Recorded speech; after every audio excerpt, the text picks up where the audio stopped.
kiza mure arana agaba w'imyaka 29 niwe yakwatwa kandi n'enzarwa yabehembe yakashatu omuriro gwa Kahaya Kanoni Kazo. Polisi mukwatira muri Banda bwanyuma y'abatura kweterera induru. Nanye kuyandebera ndabona nanye yanyeta mukade wenyine abantu yanyeta mama wanje agira ati jode bugu nawe handika bakuzo bwanya tarafero mustazi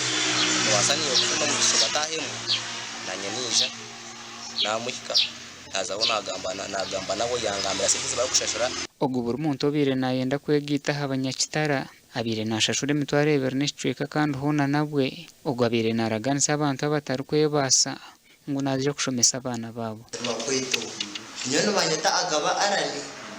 ati niyo birora kuje ninga kigombe cy'abamushana productions mbaraga nte ati byo ngo basa nati ninkwaki nimubasa kandi ikintu cyo kura no gukora ki n'ukunda mubuza ati we no bakweto amazina gihangara cy'abajya ngo bamwita n'uwagaba amusi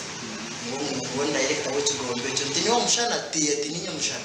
abako abe nazoma kagabantu abagambera ku turekrutinga abana abazirabi n'abana babaremerera bwo kushoma kubanyashitara Film Stars Mushana Productions turukubahera fees kandi entebe kansejo omukampani tubetajine inga tukagize. Polisi tebasize kugambira ha kamera zetu betogwa kiriyo mu nkomo kandi kucondoza ni kukigendo misho akabanza yiba abantu bacu turi mu Kazo muri Kiruhura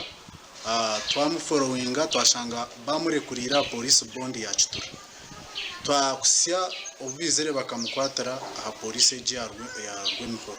Gasha kwa Timothy Mushabe.